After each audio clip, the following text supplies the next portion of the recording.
Salut, bienvenue sur le balado des sommeurs d'adorateurs. Ici Michel Vincent, ton compagnon de route dans ton cheminement avec Jésus. Chaque épisode est une occasion pratique de plonger dans une vie d'adorateur authentique. Alors installe-toi confortablement et bonne écoute!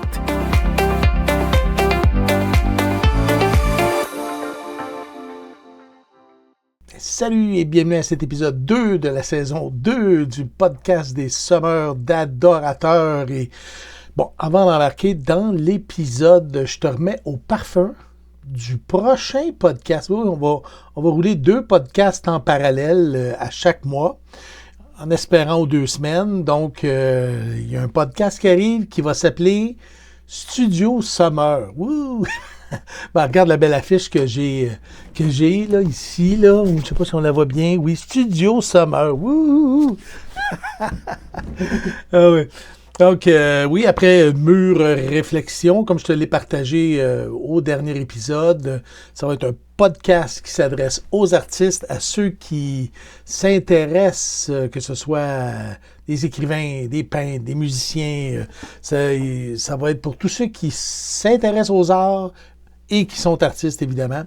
L'idée, c'est une entrevue à chaque mois où on va découvrir comment un artiste vit sa vie d'adorateur à travers son art. Fait que mon premier invité, c'est Luc Anger. J'ai déjà mon deuxième invité, Chris Mapp. Tous des gars qui sont des artistes et qui sont vraiment de la relève, de la nouvelle génération d'artistes chrétiens et qui aiment Jésus à fond. Donc, j'ai super hâte de démarrer tout ça, mais je vais le faire comme il faut. Donc, si tout va bien, ça va se faire ce mois-ci et ça va être ce podcast d'artistes pour les artistes, par les artistes et par un artiste, évidemment. Donc, voilà. Bon, on est au mois de février. Le mois de février, c'est le mois où il y a une date qui s'appelle le 14. Le 14 février, c'est la Saint-Valentin, les gars. Si vous avez des compagnes, n'oubliez pas cette date-là. C'est toujours le mois où on apporte cette petite étincelle-là. Là, ici, ça va faire du bien, il fait froid. C'est l'hiver, un des hivers les plus rigoureux qu'on a connus depuis des années. Et là, on va avoir une petite chaleur de chocolat en plein milieu du mois. Tu sais, c'est comme ça, une petite étincelle. C'est la Saint-Valentin. On parle d'amour, de relations, souper aux chandelles, romantisme. Aujourd'hui, j'aimerais ça qu'on aille plus loin. Non, vraiment plus loin. J'aimerais qu'on plonge en dessous de la croûte de chocolat, puis qu'on aille vraiment au fond des choses, c'est-à-dire, bon, tu vas tout comprendre au fur et à mesure qu'on va avancer dans le podcast. J'aimerais ça commencer avec une histoire. Une histoire vraie. Une histoire qui illustre un drame que beaucoup de chrétiens vivent, malheureusement. Bon. C'est Madame X. Je ne donne pas son nom. Peut-être que tu la connais. Donc, Madame X, il y a quelques années, cette personne-là était une adoratrice, mais passionnée. Tu sais, là, le dimanche, là, c'était les mains dans les airs, en extase pratiquement, les yeux fermés, le visage là, rayonnant d'adoration. Elle connaissait sa Bible sous le bout de ses doigts, servait dans l'église, 3 ministères, la louange, l'école du dimanche, l'accueil. Si tu lui demandais, est-ce que tu aimes Jésus? Ben, là, il y avait un élan d'émotion qui grandissait à l'intérieur d'elle, puis là, elle pleurait, elle dit, plus que tout, Christ est toute ma vie, ah oui, j'aime Jésus. Pourtant, si tu posais à ses proches la question, tu te serais rapidement aperçu qu'il y avait comme une deuxième réalité. Une réalité parallèle, littéralement. À la maison ou avec ses collègues, elle était dure, impatiente, critique, même médisante. Elle servait Dieu avec le feu, mais elle traitait ses prochains comme de la glace. Tu vois le genre? Il y avait comme une déconnexion totale entre ses mains levées le dimanche puis ses mains tendues vers son prochain le lundi. C'était juste une dichotomie, là. Il y avait comme une contradiction. Et ça, c'est une réalité qui m'a toujours bouleversé. Cette espèce de contradiction-là, paradoxe, appelle-le comme tu voudras, et c'est de ça que je veux qu'on parle aujourd'hui. C'est une vérité fondamentale. Ça va être le fil rouge de notre épisode aujourd'hui. L'adoration, c'est pas une performance mystique isolée, parce que adorer, c'est aimer. Tu veux une définition simple de l'adoration? Adorer, c'est aimer. Tu adoreras le Seigneur ton Dieu de tout ton cœur, de toute ton âme, de toute ta force, de toute ta pensée et ton prochain comme toi-même. On ne peut pas prétendre aimer l'invisible si tu méprises le visible. Donc, c'est le mois de l'amour et que tu sois célibataire ou en couple, ça n'a pas d'importance. Le podcast est pour toi. Notre épisode d'aujourd'hui, je vous le dis, il est radical. Mon amour pour mon prochain est l'unique preuve tangible de mon adoration pour Dieu. Mon amour pour mon prochain est l'unique preuve tangible de mon adoration pour Dieu. On embarque, on plonge, let's go! Donc, comme on le fait si bien à chaque épisode, on commence avec une partie théologie, ensuite une partie pratique, puis après, je te partage mes petites réflexions personnelles. Donc, parlons théologie, là. On va ouvrir nos Bibles pour bien comprendre cette espèce de mécanique-là du cœur, de l'amour. Bon, vous connaissez mon affection pour John Piper. Si vous ne le connaissez pas, je vous le dis. C'est un homme qui m'a profondément influencé dans ma théologie, dans ma vie chrétienne. Il y a une phrase que tout le monde connaît probablement, qui a bouleversé ma vie. Dieu est le plus glorifié lorsque nous sommes le plus satisfaits en lui. Dieu est le plus glorifié quand moi, je suis le plus satisfait en lui. Bon, cette phrase-là est fondamentale. Pourquoi? Parce que c'est un peu comme un réservoir. On va dire comme une balloune, ou un gros ballon. Si ton réservoir de joie en Dieu et d'amour est vide, ben comment tu vas pouvoir le transvider sur les autres? C'est-à-dire, si ton réservoir de joie en Dieu est vide, tu vas juste chercher à le remplir avec ce qui t'entoure, avec les gens qui t'entourent. Tu vas utiliser ton conjoint, tes enfants, tes amis pour combler tes besoins d'être aimé. Et ça, ben, c'est pas de l'amour, hein, c'est de la consommation. Tes relations deviennent des transactions. Puis là, à ce moment-là, ben, on est en colère, on est frustré quand on n'a pas le retour qu'on espérait avoir. C'est là, dans ces moments-là qu'on dit, après tout ce que j'ai fait pour toi, j'ai tellement donné pour toi, puis là, ben, personne ne m'aime, et tout ça, tu sais, ben, l'apôtre Paul, dans 2 Corinthiens, chapitre 8, lance une espèce il dit l'inverse de ce qui s'est passé avec les églises de la Macédoine. Il dit que leur joie débordante, comment est-ce qu'elle s'est transposée, comment elle s'est déversée? Elle s'est déversée en richesse de libéralité. C'est-à-dire que leur joie en Dieu, leur connaissance de Dieu, leur connexion avec Dieu, comment est-ce que ça s'est prouvé? En devenant libéral, en devenant généreux envers les autres églises. C'était le débordement de la joie qu'on éprouve en Dieu. C'est David Peterson, dans un livre sur la théologie de l'adoration, qui dit ça. Il dit, l'amour, c'est le débordement de la joie qu'on éprouve en Dieu. Quand je suis rassasié de Dieu, quand je fais de l'Éternel mes délices, ben, j'ai plus besoin d'aller sucer chez mon prochain l'amour. J'arrête d'être une espèce de vampire spirituel. Je suis libre maintenant de donner. Mon adoration verticale me remplit tellement que mon amour horizontal va devenir inévitable. Comme un ballon. Tu prends une balloune, là, tu sais, un ballon là, que tu gonfles d'habitude, tu le remplis d'eau. Là. Je ne sais pas, tu sers à ça. Il y a un moment donné où il y a un point où il va juste éclater. Ou il va se mettre à fuir, mais d'une manière ou d'une autre, qui va en bénéficier? C'est tous ceux qui m'entourent. Adorer, c'est être tellement plein de Dieu que ça éclabousse tout le monde autour. Il voit nos bonnes œuvres et il glorifie notre Dieu qui est dans le ciel. On va parler de ce qu'on pourrait appeler l'exégèse de l'incohérence, c'est-à-dire 1 Jean 4, 20, qui est, je vous dis, là, c'est brutal et redoutable. on peut dire des qualificatifs. 1 Jean 4, 20. Je vous lis ça.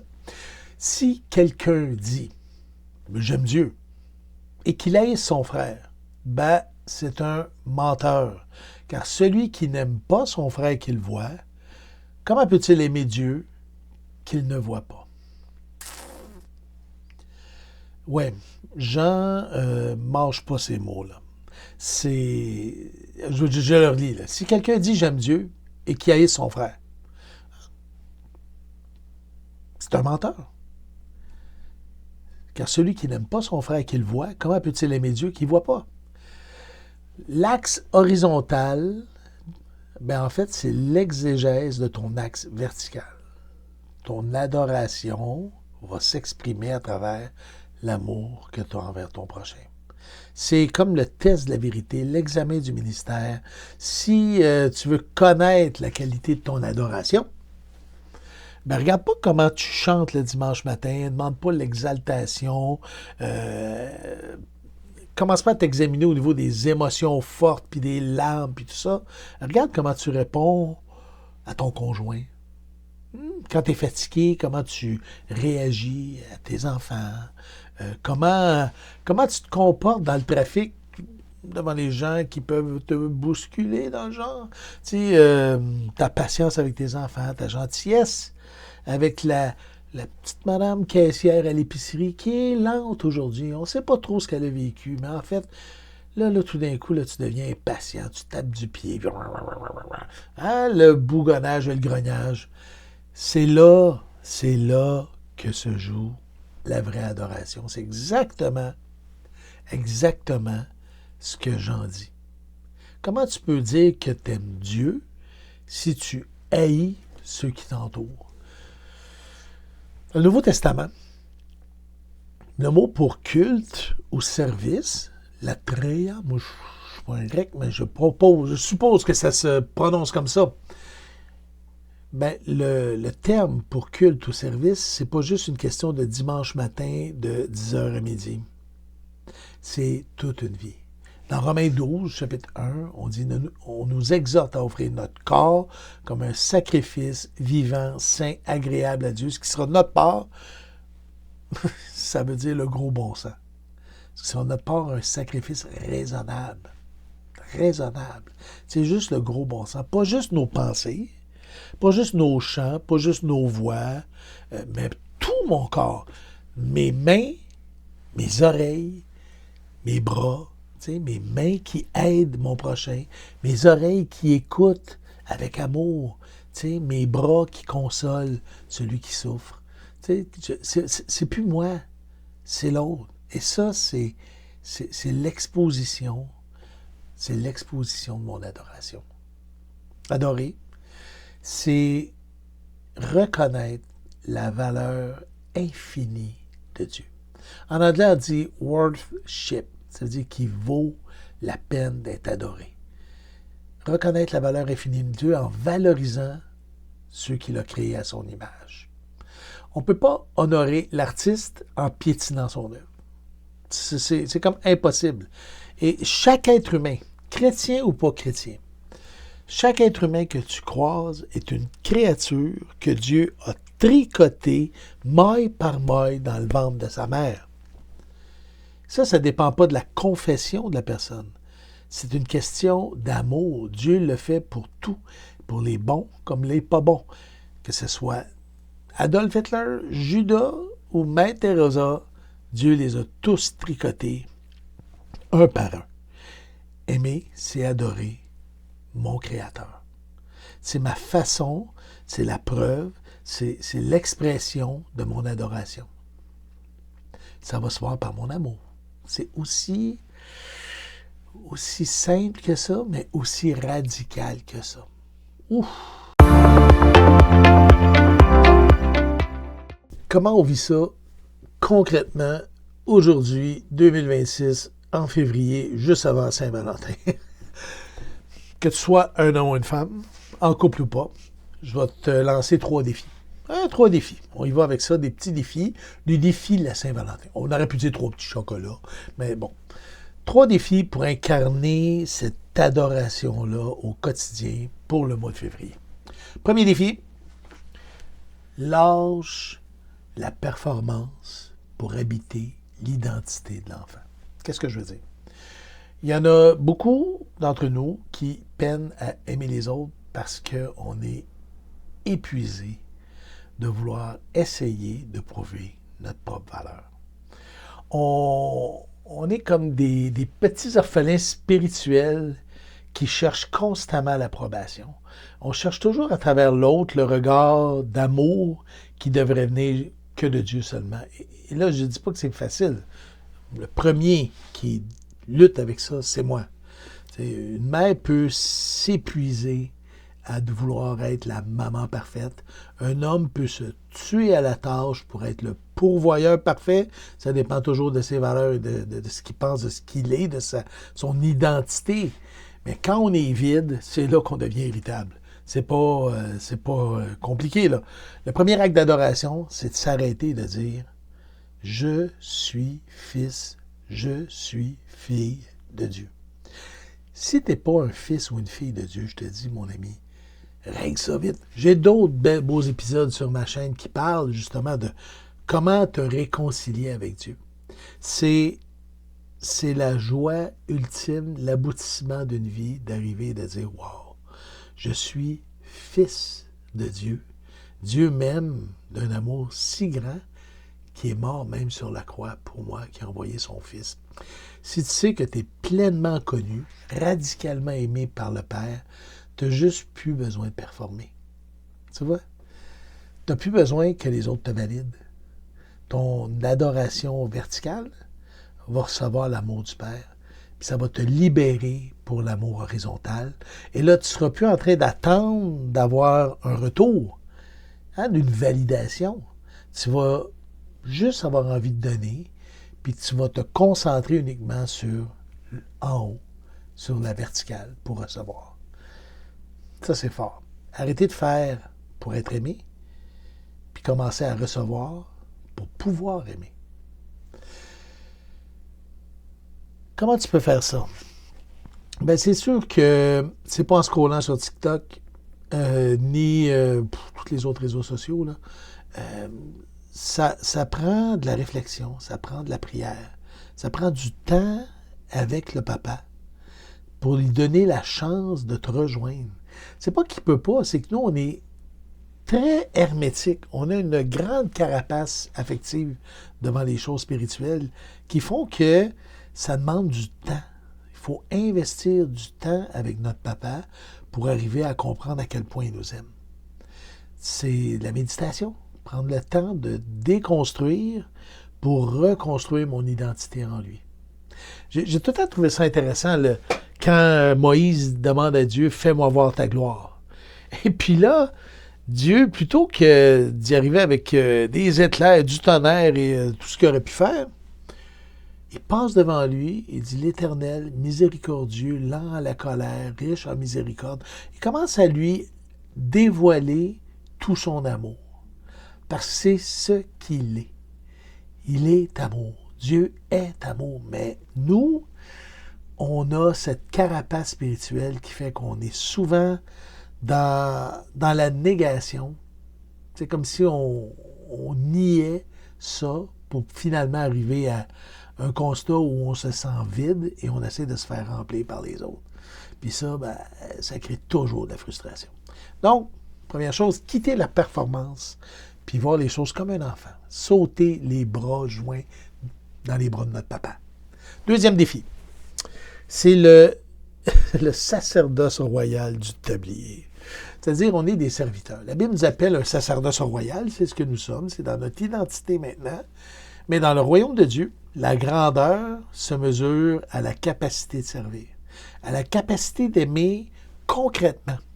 Parce que l'amour, c'est pas quelque chose de théorique dans la Bible. L'amour, c'est quelque chose de hyper pratique. Jésus, le roi des rois, le Seigneur des seigneurs, a pris une bassine et une serviette pour laver les pieds de ses disciples en leur disant « Voici, je vous ai donné un exemple. » Donc, l'application de la Saint-Valentin, lave les pieds de ta blonde. C'est une joke, là, mais sois le premier à servir. C'est pas compliqué. Dans ton couple, dis pas qu'est-ce qu'on va faire pour moi aujourd'hui, mais plutôt qu'est-ce que moi, je peux faire pour servir mon conjoint? Comment je peux être le, le serviteur de la personne que j'aime? Si tu es célibataire, regarde tes amis, ta famille, ton église. Adorer, c'est de prendre cet tablier-là du service en sachant que tu es un sacerdoce royal. Et justement, parce que Dieu t'a tout donné et Dieu nous donne toujours tout ce qu'on a vraiment besoin, maintenant, j'ai plus besoin de négocier avec les autres. Je peux donner et servir sans même espérer recevoir. C'est faire la vaisselle, c'est écouter sans interrompre, c'est pardonner l'offense, c'est dire à Dieu, t'es tellement grand que moi je vais me faire petit pour élever tous ceux qui m'entourent. Troisième défi, protège ton jardin secret. Oui, on ne peut pas aimer si on est asséché. Tu ne peux pas éclabousser si tu n'es pas rempli. Et ça, j'en parlais tantôt au premier défi. Tu as besoin de prendre du temps avec Dieu. Sinon, c'est juste impossible. Là. Je pense qu'un des problèmes qu'on vit souvent, là, c'est qu'on ne réalise pas le mur qui sépare notre corps charnel et notre corps spirituel. À quel point on est séparé de Dieu sans l'Esprit de Dieu. Et à quel point le combat fait rage dans cette prise de conscience-là de Dieu. C'est juste impossible sans l'Esprit de Dieu de vivre une vie d'amour véritable. Donc, c'est impossible sans l'Esprit de Dieu d'adorer en esprit et en vérité. Si tu n'as pas des moments où tu es seul avec Dieu, on parle d'être seul avec Dieu juste pour le plaisir d'être avec lui. Là. Tu vas juste devenir cynique. Ton cœur ne saura pas aimer. Tu vas être critique. Tu vas être transactionnel, justement. Tu vas toujours espérer recevoir quelque chose en retour. Et tu vas te mettre à juger, te sentir au-dessus, mais dans le fond, c'est parce que tu vas te sentir en dessous. Tu vas être frustré, malade. Prendre du temps. J'appelle ça, le mot que j'aime, là, c'est sanctuariser. Sanctuarise ta joie. Que ce soit par une marche dans le bois, que ce soit par un temps de louange dans ton salon, que ce soit en lisant un psaume, avec ton café le matin, prends le temps pour que ça devienne un sanctuaire. Renouvelle et retrouve l'émerveillement envers Dieu, la simplicité là, avec Jésus. C'est l'essence de ma vision. Chaque personne doit être émerveillée par Jésus-Christ. C'est ce que j'espère, c'est ce que je veux, c'est ce que je prie, voir chaque personne être émerveillée par Jésus-Christ. Mais ça commence dans ton temps avec lui. Ça commence même pas par un livre de Paul Tripp ou de John Piper. Ça commence dans ton temps avec Jésus. De te mettre dans une position d'émerveillement. De te mettre juste dans une position de face à face avec ton Dieu et de te laisser éblouir par lui pour être émerveillé par lui. Remplir ta coupe pour qu'elle déborde et qu'elle arrose tous ceux autour de toi. Wow! Donc, quitte la performance, puis vois les choses comme un enfant. Prends le tablier, puis protège ton jardin secret. J'aimerais terminer avec mes réflexions personnelles, c'est-à-dire qu'est-ce que moi, ça me dit, à moi, ce podcast-là. Et honnêtement, ça a été long avant que je comprenne cette dynamique-là. Je me souviens, il y a quelques années, je posais la question.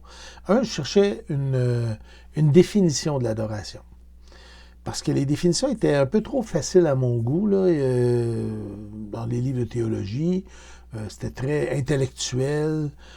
Puis, quelqu'un m'avait dit une fois, adorer, c'est obéir.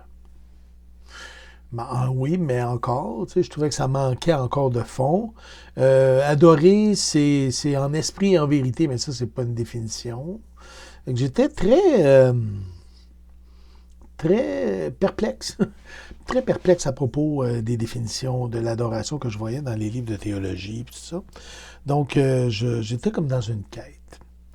Et tout a commencé quand, Moi, je pense que c'est John Piper, là, puis ensuite Paul Tripp m'ont beaucoup influencé. Le livre Émerveillé, le livre Prends plaisir en Dieu, m'ont amené quelque part à réaliser que finalement, oui, l'adoration, c'est aimer. Tu aimeras le Seigneur ton Dieu de tout ton cœur, de toute ta force, de toute ta pensée.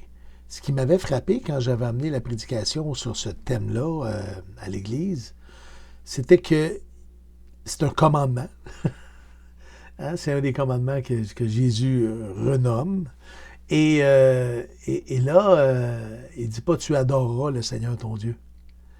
Et comme en fait dans les 10 commandements que Dieu a donnés à Israël, les commandements par rapport à Dieu étaient des commandements d'adoration, tu adoreras le Seigneur ton Dieu, et que Jésus, lui, les ramène à l'amour, je me suis dit, oh wow, OK, adorer, ben c'est aimer. Puis là, je mets à tourner ça dans ma tête.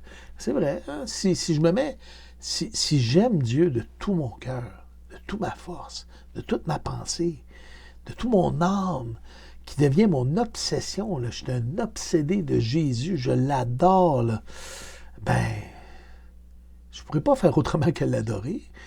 Et là, par extension, je me suis dit, ben ouais, effectivement, hein, tout ce que j'aime de tout mon cœur, de toute ma force, de toute ma pensée, bien finalement, je l'adore.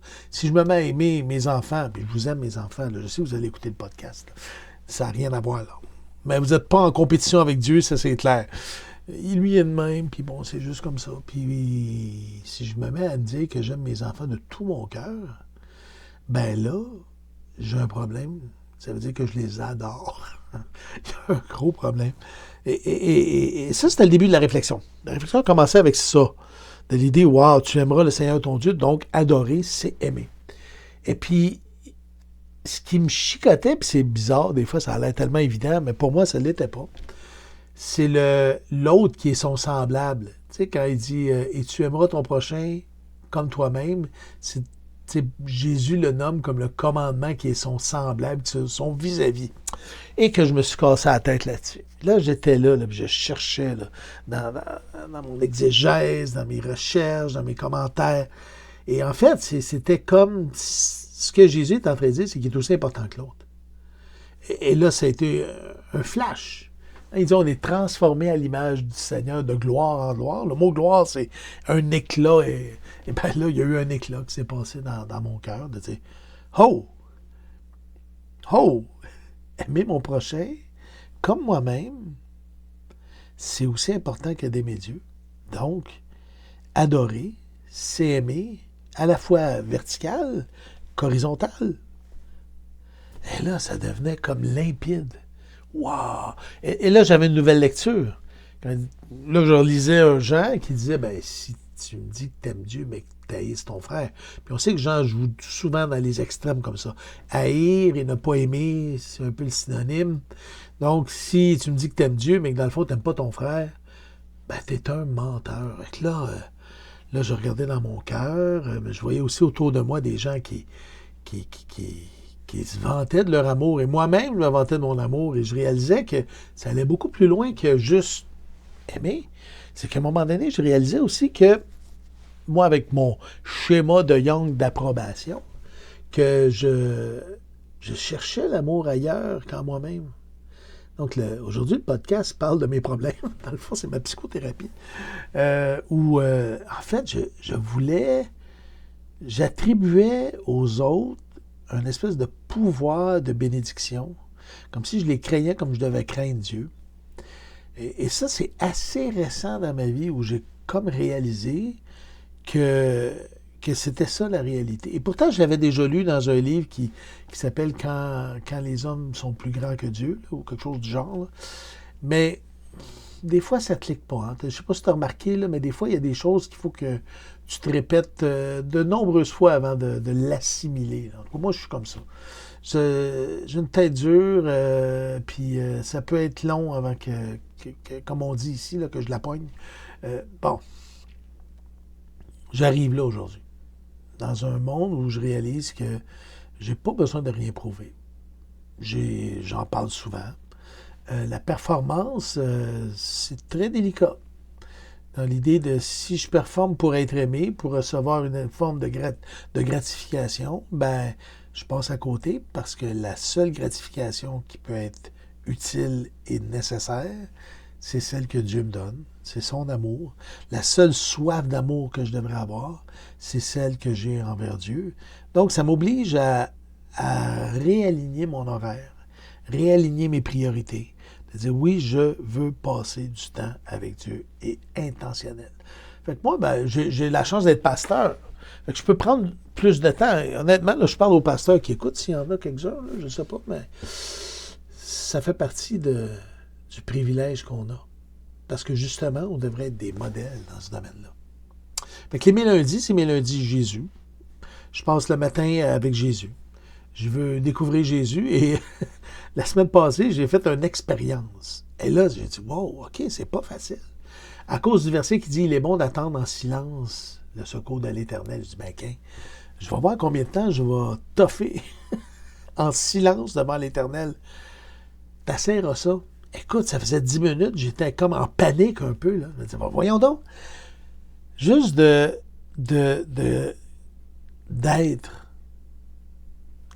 avec Dieu. Juste de laisser l'esprit se déverser. Garder le silence devant Dieu et rien attendre. Je réalisais que quand je suis avec Dieu, j'ai tendance à multiplier les paroles, multiplier les pensées, multiplier les requêtes, multiplier les recherches de versets, puis de sens. Puis quand, finalement, juste d'être là, dans le moment présent, avec mon Dieu, de trouver ce qu'on appelle le flow du Saint-Esprit, ben j'ai trouvé ça pas mal plus difficile que je pensais. Et tu sais quoi? Lundi prochain, je recommence l'expérience. Parce que je pense qu'il y a quelque chose là qui vient me révéler encore un petit quelque chose où j'ai besoin de grandir de gloire en gloire à l'image de Jésus. Fait qu'écoute, moi je t'encourage. Chacun son chemin, là. Moi, c'est mon chemin. Je pense que Jésus nous conduit dans les sentiers de la justice à cause de son nom. Mais c'est très individuel dans le sens que chacun a son passé, chacun a son cheminement, chacun a son parcours. Puis quand on parle d'aimer mon prochain comme moi-même, ben on a tous nos blessures puis nos réactions. Bon, l'important, c'est de laisser Jésus te parler. Laisse Jésus te parler. Que ton adoration soit pas juste coincée dans les 4 murs de ton église. Tu comprends? Tu sais, qu'elle envahisse ta cuisine, qu'elle envahisse ton bureau, qu'elle envahisse ton salon, qu'elle devienne un sourire, une aide concrète, une parole douce, puis surtout, prends du temps avec Jésus. Prends du temps, sois un sommeur d'amour, un sommeur d'adorateur. Parce que c'est comme ça qu'on est des vrais adorateurs. C'est pas plus compliqué. Écoute, je te laisse là-dessus. Prie pour le nouveau podcast. Je suis encore dans la réalisation et tout la technique, la mécanique de l'affaire, mais je suis vraiment excité. J'ai hâte de voir ce que ça va donner. Et surtout, cherche Dieu.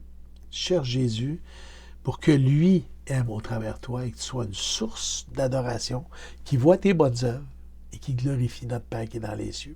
Nice! À plus! Tu viens d'écouter le balado des sommeurs d'adorateurs. Pour continuer l'aventure, clique sur le lien en description. À plus!